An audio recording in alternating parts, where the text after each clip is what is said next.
Guardians! Angels! Guardians! Lend me your spears! What's up, everybody? Welcome to episode 15, Throne of Angels video blog. As always, I'm your host, Derek Osborne, otherwise known as Angelic One, here to show you, yeah, you, a world in miniature from the Throne of Angels. Some exciting stuff going on. Alright, I'm going to try to make this quick and fast and blast through it. So, I'm going to talk quickly, bear with me. Redbox Games, they got a Kickstarter. They just threw it up literally like hours ago. I mean, it just went up. And like I posted on my Facebook, and obviously I'll kick it on the blog, but I would throw a link up here, toss it downstairs in the comment section. For those of you who are unaware of Redbox Games, Trey Manor is a phenomenal sculptor. This guy is awesome. True 28mm sculpts. We're going to look at a bunch of them today. So, with that kind of rolls right into an update that I have not been very privy on. My 100 subscriber update, Torrent of Amber. Doug, I got something special for you, brother. I reached out to Trey a number of weeks ago and I said, hey Trey, would you sponsor this giveaway for Doug? Will you hook him up? And he's like, oh, I love Doug. He's one of my regular customers. You know it. So he sent out a whole bunch of dwarves. And we're going to look at them today. And I'm going to paint one of them for Doug. So, if you guys missed it, my 100 subscriber, I had a random drawing and I pulled Doug's name out of the hat and said, hey, I'll paint something for you. He requested a Redbox Minis dwarf and I didn't have any. So I stepped up, reached out to Trey. Trey stepped up. That should tell you how awesome Trey is. Go support his Kickstarter. Not only does he do cool work, but he's a cool dude, right? That's just awesome. Who does that? Lots of people in this industry, to be honest with you, because this industry is full of wicked cool people, which is why I do this, because I want to support these guys and help them do what they love to help you guys get what you love. Alright, project updates. Project St. John, where's he at? That's me. Where am I at? GenCon 2012 is like the drop dead date. Is he going to finish? I don't know, dude, are you going to finish? What? Seriously? You're asking me if I'm going to finish? I don't know, man. I might not. Might not. What does that mean? Are you going to finish or are you going to fail? Dude, I don't fail anything. So, there you have it. 2012 Gen Con. It's going to be tight. Where are we at? We'll check. We'll see. Alright. Norse Guard. We're going to take a look at one of the Ysil Guards. Basically the Orc Paladins. What are the Orcs good guys? Well, they are a Norse Guard. Wicked cool looking piece. We're going to take a look at it. I've got bags of dwarves. One of these I'm painting for Doug. Oh yeah, random giveaway. I'm going to give somebody else a bag of dwarves too. So whichever bag goes to like whoever is in the hat, the other bag, Doug, you're getting it. So, winners all around. Woo! And to make up, I know I didn't get any messages, which is cool, I appreciate it, but I didn't have a random giveaway episode 14. The reason being is like, because everything I looked at was mine. I wanted to keep it, so I wasn't giving it away. And I can choose to do that because, well, I paid for some of this. Anyways, I want to make it up for you guys, or make it up to you guys with a contest. What I have here, I've got a miniature here that is not available yet. Ashoka for Hell Dorado, the Lost Faction. That's right, I've got the only one outside of Cipher Studios right now in my hands. What does that mean? Well, that means the guys at Cipher Studios are awesome and they're cool and they take care of us here at the TOA. But that means I'm going to run a contest for you guys to win it before you can buy it. They're releasing it at GenCon, but one of you lucky guys is going to get it first. I totally sent like a message to make sure I could give it away, so if well, I'm committed. So if I get in trouble, I get in trouble. I'll have to like go up there and pack a lot of blisters or something. I'm willing to do it to make you guys happy. There's also something cool in here that I can't even show you yet, but it's wicked cool. And when I can show you, man, be weary, coming soon. Hell Dorado themed Throne of Angels episode. I'm pumped, I'm jacked, I'm excited. But yeah, Ashoka. So the contest, you guys were like, what's the contest? What are you doing? Hook it up. Alright, as you can tell, no letters to the throne this episode. Reason being, I've got a couple sitting. One of them, I've got to get a serious like amount of thought to. So it's going to take a little while. And that one's going to be a solo answer all on its own. It's going to be the only one. It's probably next episode. That guy is going to get something cool because it is a very awesome question. Now, following that, episode 17 contest is going to be the best letter that not only says why you should have Ashoka, but also is a good question for not only myself, but for the entire audience here at the Throne of Angels. So, letters to the throne contest. I want to see your letters. throneofangels@gmail.com, right here. throneofangels@gmail.com. I'll also throw it in the comments section, but I'm not putting an @ symbol, so you guys will have to fix it. Right? Okay. So the contest simply is this. Over the next week, make that over the next 10 days, the best reason combined with the best question that comes in regards to who gives me the best question and who combined with that has the best reason as to why you should have Ashoka in your hands before anybody else does, well, you'll get it. I'll ship it to you before I go to GenCon, and you'll have it before anybody else does. And you can put it up on your blog or your forum or your cool site, whatever. Shoot me a link and we'll get it up on all of the Throne of Angels stuff, and you can brag. Because that's awesome, right? Tell me that's not awesome. Oh, hey, my paints are falling. Paints are falling. Woo! That's right, the army painter's in the house. Taking a dive. Army painter says, pay attention to me. Pay attention to him.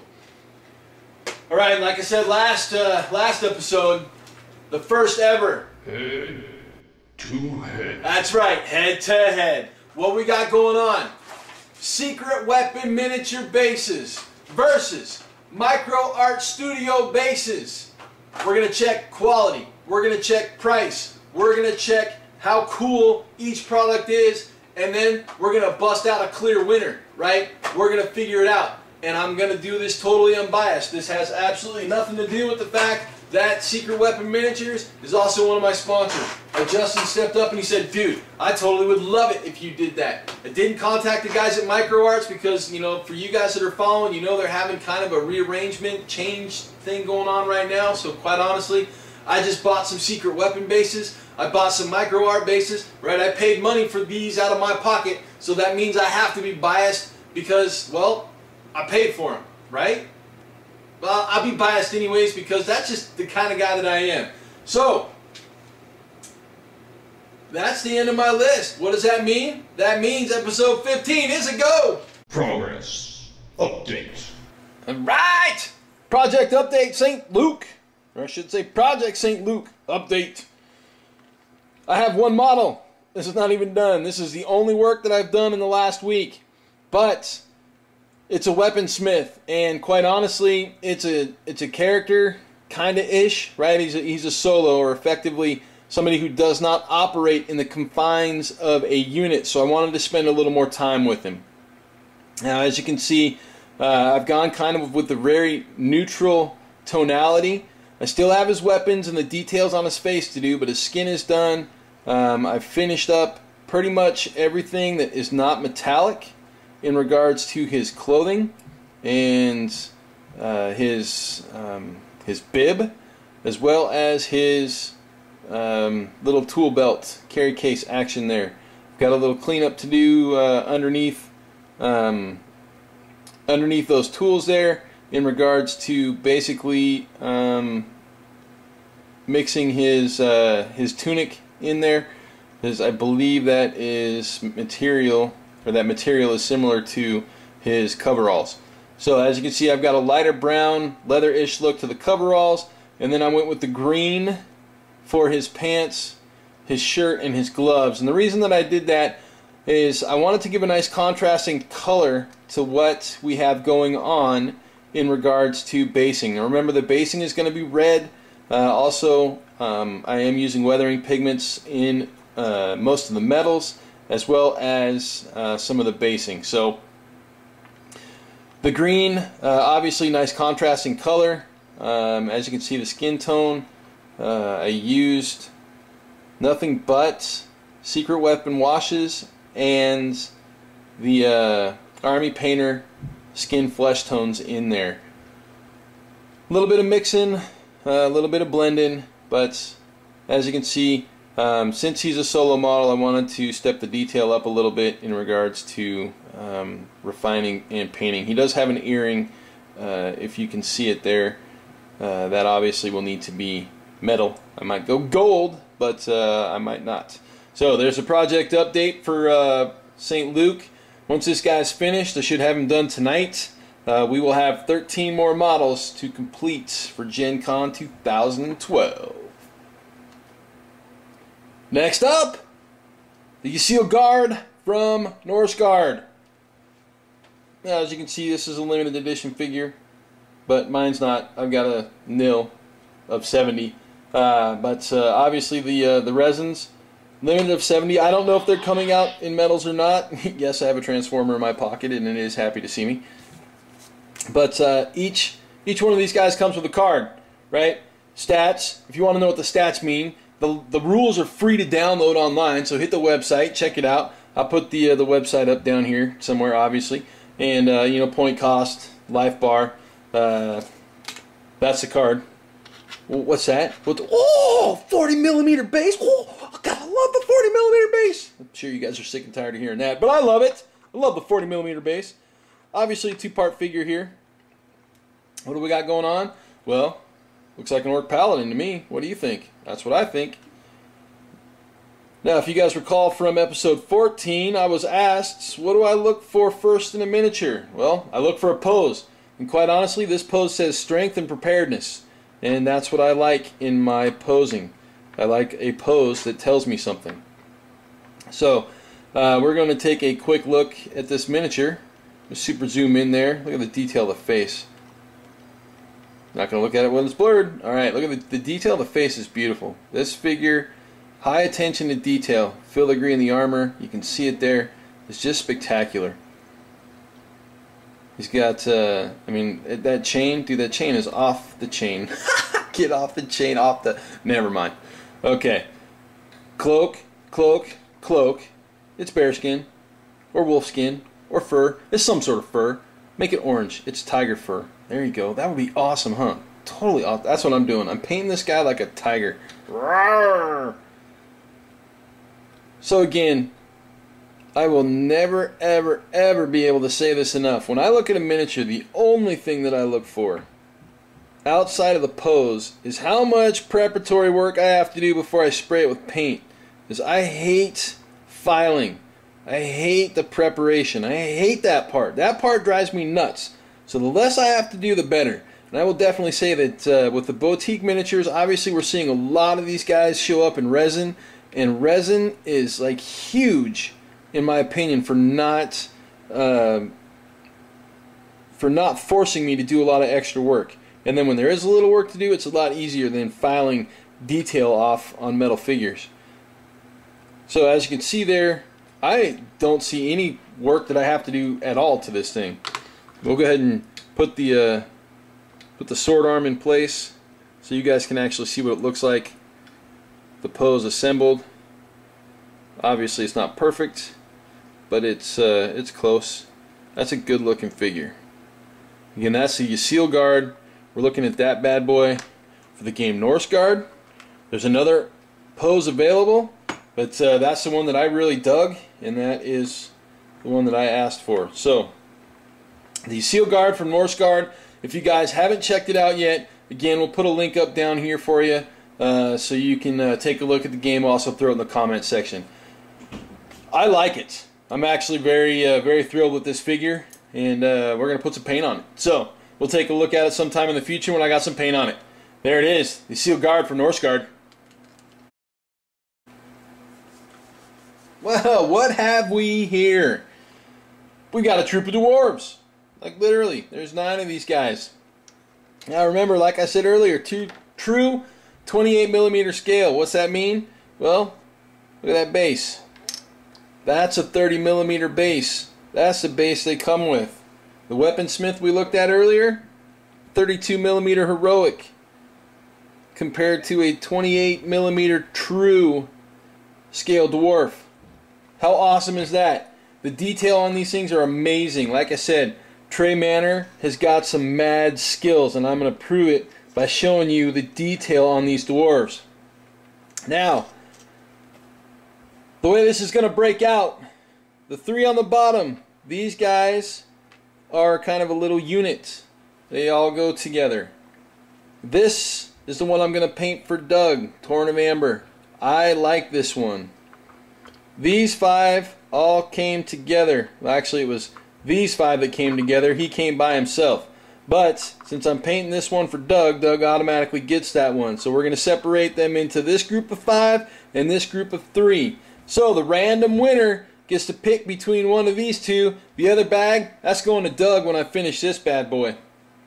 We'll do an update and keep that rolling too. So let's take a look at what I'm going to paint for Doug, and you can see the true character and the true talent that Trey has in his sculpting ability, because these things are awesome. True 28mm scaling. Look at the face and the character of that dwarf. Adjust the light there and see if we can I mean, that's just amazing to me. So awesome. So I've never had any of Trey's dwarfs. I do have a couple of his other models, and I actually last year for the Big Wamp Tommy's contest, I painted them and sold them for that contest. So the only red box stuff that I had, I actually put to paint and put into a contest. Okay, as you can see right there on the axe blade, I've got a couple of vents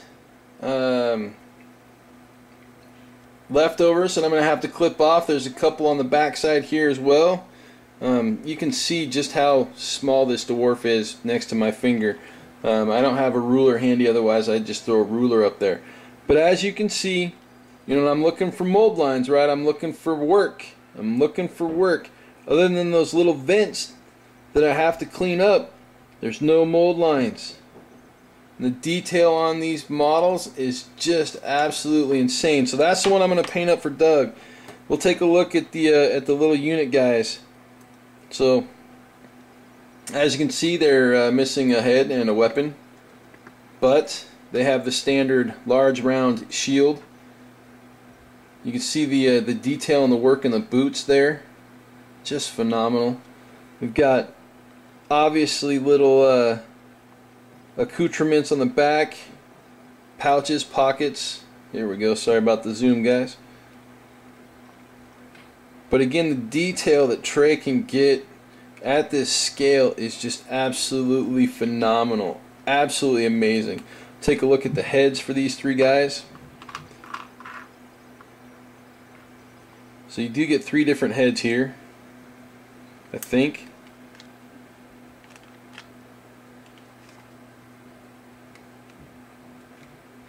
Give me a second while I kind of position them so we can see them a little better.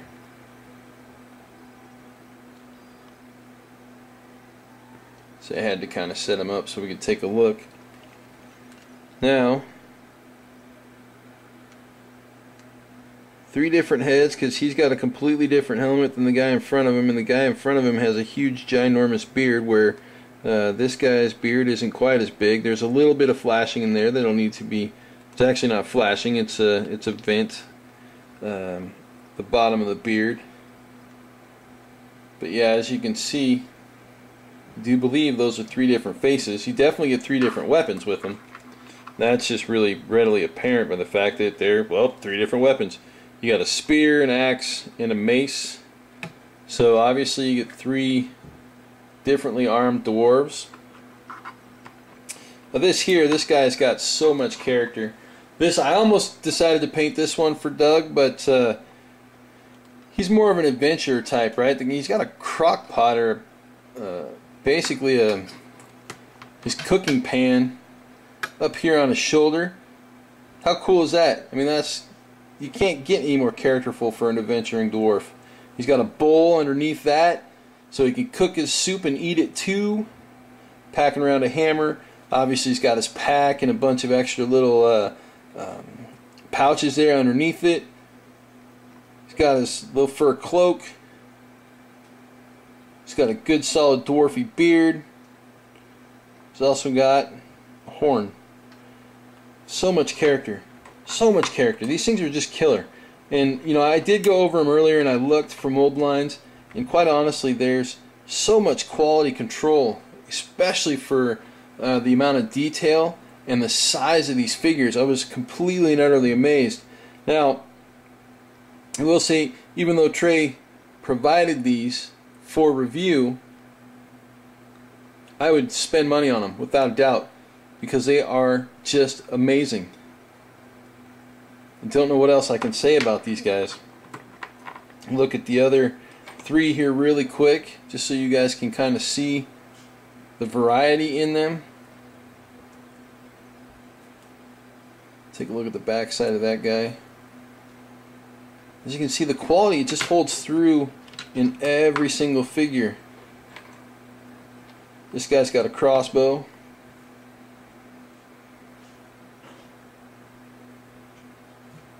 Just so much character. These guys are so fun, right? And I'm a big dwarf guy, so I mean this is just like eye candy for me no matter what. But all the rest of his line, same quality, because I have some other figures we'll take a look at a little later. Obviously the only female dwarf of the crew, she's got a big axe. She's out hunting dinner. Either that or she's pissed off because you made her man cry. One of the two, doesn't matter. So much attention to detail. Trey Manor, you sir are awesome. Okay, so again, these definitely pass the Throne of Angels test of quality and love because I'm not finding a lot of extra work. Sure, there's a little extra vent line or venting that I have to clip out, but quite honestly, not that big of a deal. I don't mind clipping the venting line because I do that with a pair of old fingernail clippers. And typically, for the most part, when I use fingernail clippers, I don't have to file afterwards. There's no mold lines. There's no extra garbage that I have to take off. Very impressed with this line. I'm really excited for you guys to get these into your hands. So again, this group of 5 or this group of 3, those are your choices. 3 heads, 3 weapons. We'll pull the winner shortly. There you go. Dwarfs from Redbox Games. Visit the Kickstarter. The mighty Ashoka. The newest 40mm base. The newest addition to the Lost for Hell Dorado. This thing is amazing. Okay, so I'm going to throw a disclaimer out here like right away. Obviously we're going to look at this model, we're going to look for mold lines, but this thing was kind of a surprise. I wasn't thinking that I was going to get handed one just due to the fact that they had not had any basically on the shelves to give away. This was spun cast for me while I was visiting the guys at Cipher Studio. Chell basically ran downstairs, threw the mold in, spun one up for me, put it in a blister, and here we are, right? So I was asked if I could spit some knowledge on the rules. Well, they were still waiting on the cards to come in from the printer, so I have not seen the card yet. On top of that, I did not ask to see the rules for him, not thinking that, well, quite honestly, if I didn't get a card with it, I wasn't terribly worried about it. Now, I will say I do expect this model to make appearances in a lot of different places. This is quite possibly one of the best Crocman models I've ever seen. It is amazing. I expect a lot of War Machine Gator players to pick this guy up to quite possibly replace a good portion of their Gatorman posse. As you can see, his arms are separate. So that means you can kind of outfit him how you see fit. Obviously, his 2 weapons don't quite fit the War Machine aesthetic. That doesn't mean that you can't change it out or remove one weapon altogether. I expect this to be one of their best-selling models, just on the sheer fact that it is wicked cool. So we'll take a look at it like we normally do, looking for mold lines, looking for venting. Obviously, as you can see, right above my snips there, we've got, well, these aren't really snips, but sutures. Right above my tool, we are looking at. Did I just say sutures? I said sutures. Okay, sutures are like stitches, right? That's what you get like in your arm.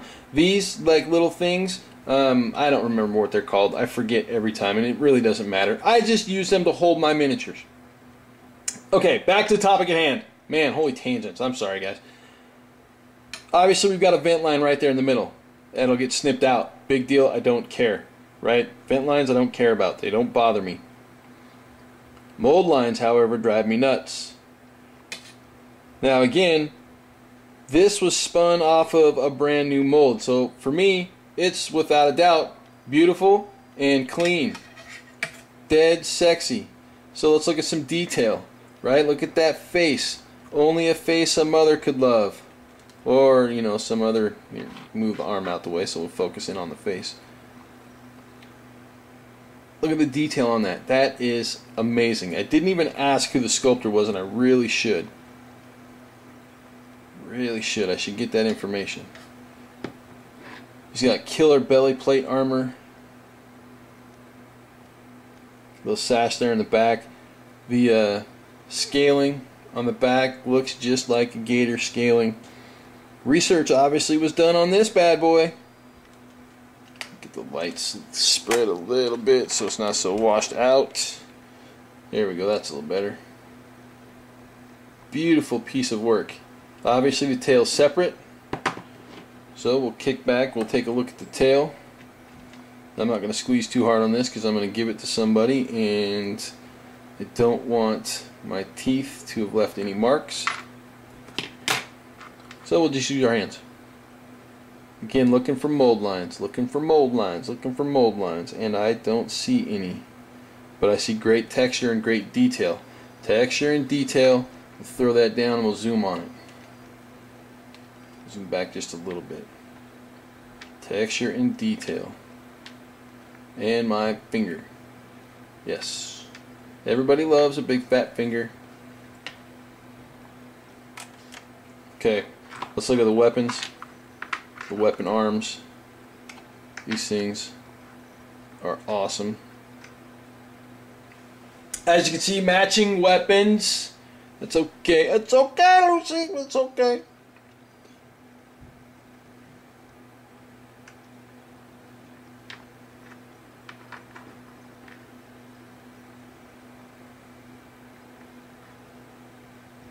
Taking a moment of silence for how awesome this thing is. I know you guys love to hear me ramble, because I ramble and I ramble. Detail is awesome. Just awesome. No mold lines down the front there. I'm sure you can see it because, well, I'm looking at the screen right now and I can't see any mold lines. Looking at the model, I can't see any mold lines. Looking at the back of the axe, I don't see any mold lines. Looking at the top of the arm, no mold lines. Bottom of the arm, no mold lines. So again, like I said, they spun this for me while I was up there. Thank you, Chell. You rock. Thanks to the guys at Cipher Studios for continuing to take care of us here at the Throne of Angels. But again, contest for Ashoka. One of you guys can win this, or gals, I should say. One of y'all peoples can win this bad boy before you can buy it. I love it. I'm going to have a whole army of these things. I don't know what game I'm going to use them for, but yeah, I'm going to have a whole army just because they're freaking awesome. Shoka, Hell Dorado. Look for the upcoming Hell Dorado themed Throne of Angels episode sometime after GenCon. Head to head. Welcome to the first ever head-to-head. Basically, I'm going to compare some products side by side and roll with what we got. We will start out by comparing packaging and pricing. On the left, as you can see, I have old factory bases. Basically the lip round old factory from Micro Art Studios. On the right, I've got the round lipped Urban Rubble, both 30mm bases. As you can see, packaging, we've got a blister style pack for the Micro Art and the plastic bag, little the hanging plastic bag from Secret Weapon. Now, when it comes to resin bases like this, quite honestly, I don't think packaging makes much of a difference. You might, but I don't. So, quite honestly, to me, packaging is a wash. Honestly, I think this is a more expensive option to go, which is what sets up the difference in pricing. For the old factory bases, I've got 5 bases in this blister for $7.99 or $1.60 a base. For the Urban Rubble set, $9.99 for 10 or 99 cents a base. Obviously, pricing goes to Secret Weapon. Just sheer math. Better value for the dollar. Now we're going to crack the bag and the blister open and take a look at them side by side and look at cast quality and resin. So let's take a look. Now that we have them open, obviously we can view them up close and personal. Now I will say that I do pick up my bases and random miniatures from Cool Mini or Not. They're just kind of an easy one-stop shop for me. On top of that, they take care of us here at the Throne of Angels, so they deserve my business. Now, the side-by-side of the bases, the first thing that we want to look at obviously is detail, right? Is the detail from one better than the detail of another? Well, I'm going to take this one out of the mix since it's a plate, and that one out of the mix. I'm going to take that one, set it aside, but I'm going to concentrate on these two, and then I'm going to find something that is remotely similar. We'll go this one here, and something with kind of a larger piece to it. This one here, there we go.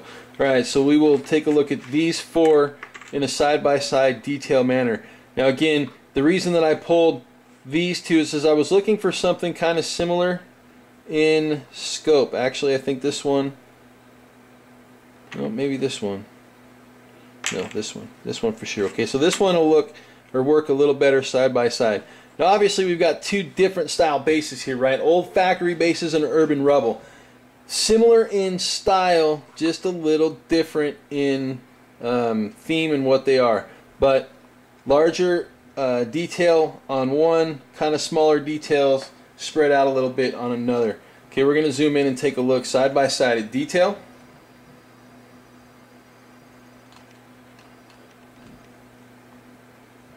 And see which ones really kind of push the boundaries. So we'll look at the top 2 first. I think I'm going to be able to zoom pretty close to these guys. You'll be able to get a really good idea of how the detail looks. Now I wanted to kind of find something where, and this is just a quick precursory look because I opened these just 30 seconds ago, but I wanted large detail with rubble and small sand versus large detail with rubble and small sand. So obviously I'm looking at these things from a bird's eye perspective where you guys are kind of stuck in camera, but I will definitely say that I've got kids screaming in the background, and that's okay because, well, I'm a father. Looking at the Secret Weapon base, the amount of little greebles and little detail is incredible. And looking at the micro art, it's close, but I just don't think it stacks up. Just doesn't quite match the level of detail, the level of finish that the Secret Weapon base has. So, you know, I mean, you've got a number of different sized rocks and a number of different sized sandy material. You do have sandy material in through here, and again, larger, you know, older factory style stuff, and then again the larger wagon wheel, or I don't even know what to call it. Basically, it looks like a wagon wheel to me, but I know it's Urban Rubble, so it's probably a wheel from a cannon or something similar. But you still have wood planking, right? Wood planking. I think the detail in the wood planking here obviously shows that it is a lot more set than the detail here, unless of course that's a brick wall. Am I looking at a brick wall? What do you think, guys? Brick wall? It could be a brick wall. Let's go with the brick wall. Okay, so brick wall versus wood, not quite the same. Do I have any brick over here? I do, actually. I've got a chimney. So the brick in the chimney versus the brick or the brick wall in the micro art base. I hate to sound like I'm biased, but I'm really not. From where I'm at, from my vantage point, the brick here in this column or this chimney is much tighter and much more pronounced. Even though it is quite a bit smaller, the brick scaling is a lot smaller than it is here on this one. It is still crisper and still cleaner on the secret weapon base versus the micro art base. So as you can see, I threw two bases kind of at the micro art base to get a sense of what we're looking at here. I think overall the detailing on the secret weapon bases on these larger two kind of has to tip in the scale of secret weapon. So we'll bring these other two up to bear and take a look at those. We square those up and get them lined up for you. Alright, now I was looking for something with kind of medium-sized detail. As you can see, we've got piping, metal plates, and then large rubble field. Here we've got piping, possibly a metal plate, larger rock or brick. Let me get down a little closer and take a look. No, I'm going to turn on its side and look. Nope, I'm just going to go with like a rock column, or maybe a marble column, something similar. Looks like a steel girder right there. So very similar kind of in layout. And again, I'm going to have to go just, you guys should be able to see this just straight off. The amount of detail, or the level of detail, is much higher in the secret weapon than the micro art side. I mean, the micro art, it's a great looking base. This will be part of one of my forces, right? I got these bases to work in conjunction with my Scard force, but I still have to give the edge in detail to secret weapon here. It just looks much more attentive in regards to detail. Now I'm going to flip them over because we're going to look at resin finish. Alright. This quite simply is just comparing resins. Now I'm not sure if you can see the lines that run through here, but to me that denotes a little less in regards to quality. Now obviously we do have an air bubble over here, but quite honestly air bubbles don't really make much of a difference in regards to the bottom of the base. But again, I just wanted to show you the difference in the resin quality. Again, if you can see it, there are striations or lines, and it's apparent on all of the bases, striations and lines. To me that just kind of means either it was an unfinished cast or not a solid cast. I don't know specifically because I don't have a lot of knowledge in regards to resin casting, but you know, somebody may be able to enlighten me if you guys know. But again, I think overall cast quality, I will say there's some of the secret weapon bases, there's a little bit of extra along the edges. This one here, quite honestly, most notably, it's going to require me to do a little work to clean that up. That drives me crazy, but it's resin, so it won't take long, right? Just a quick pass with a rough file and that should square it out. In fact, if I do it right now, I'll kind of show you how easy it is to clean that up. But again, it still drives me nuts. That's my own personal thing. I don't like to get my file out and do cleanup. I don't, however, see that on any of the micro art bases. Well, that's not true. I've got some of it right here on this one. There's up there. Not a lot. Nope, not on that one. Not on that one.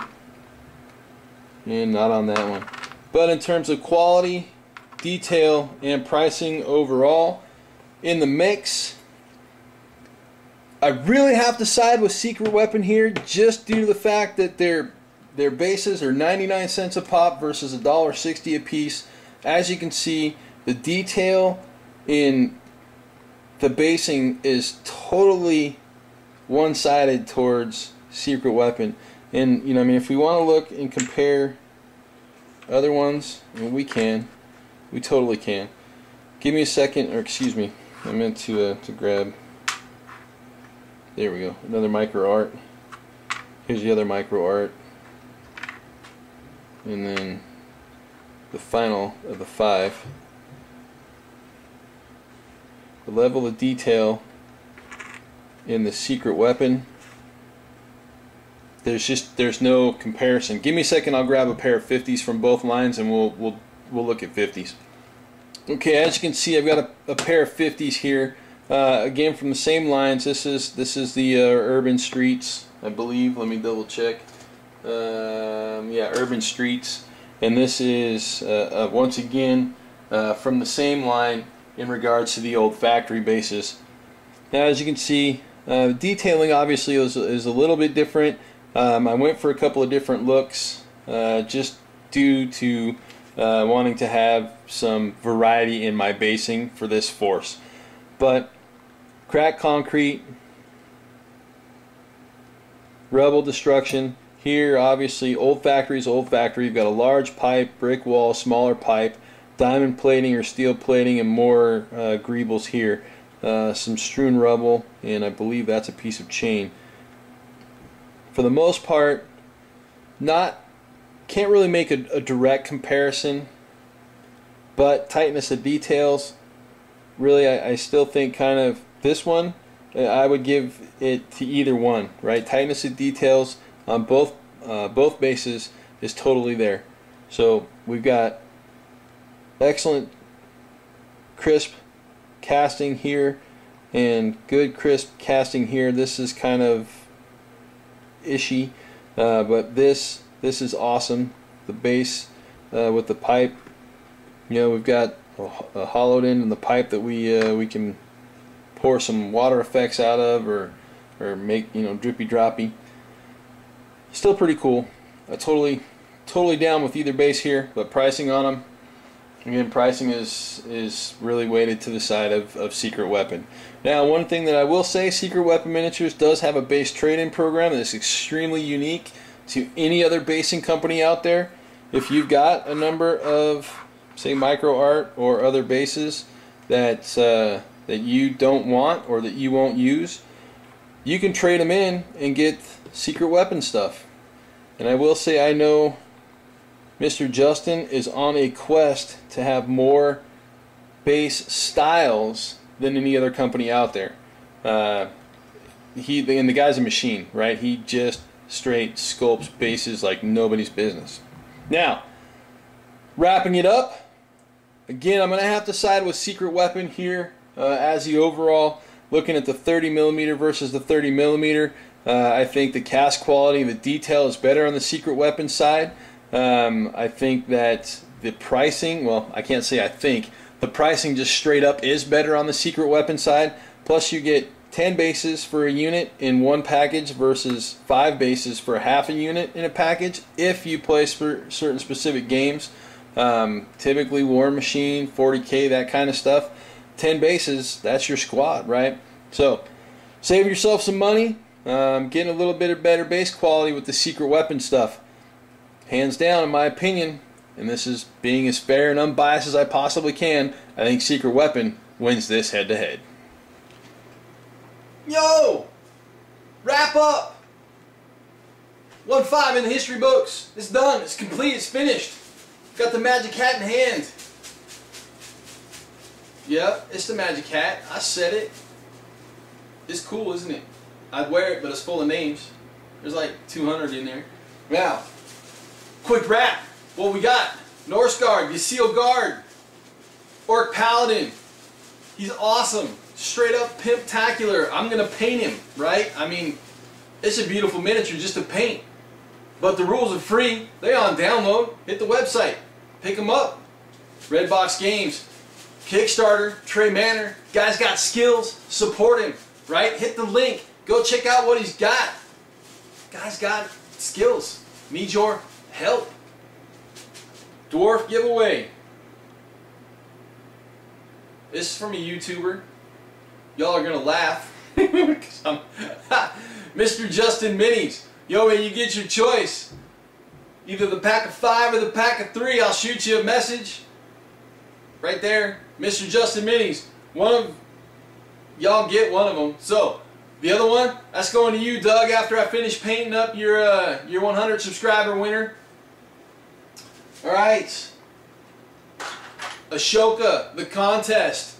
Send me an email, throneofangels@gmail.com. Let me know why you need him, why you deserve him. And a question for Letters to the Throne.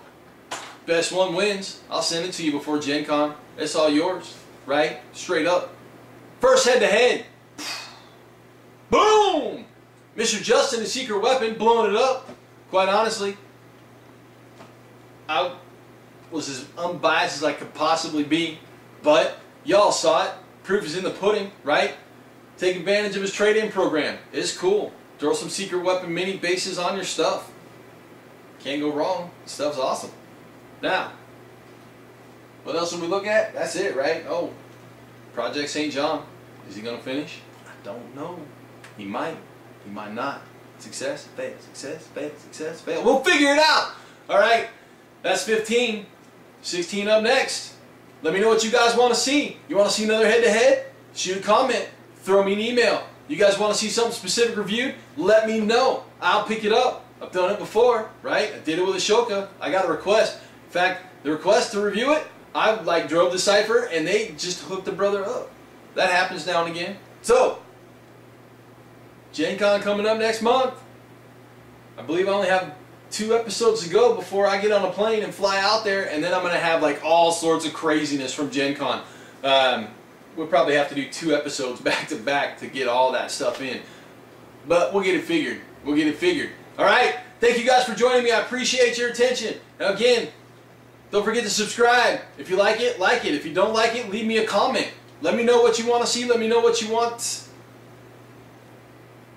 me to do. I guess I don't do headstands. Don't ask. Now, that's it for 1-5. With that, I will see you guys in 2.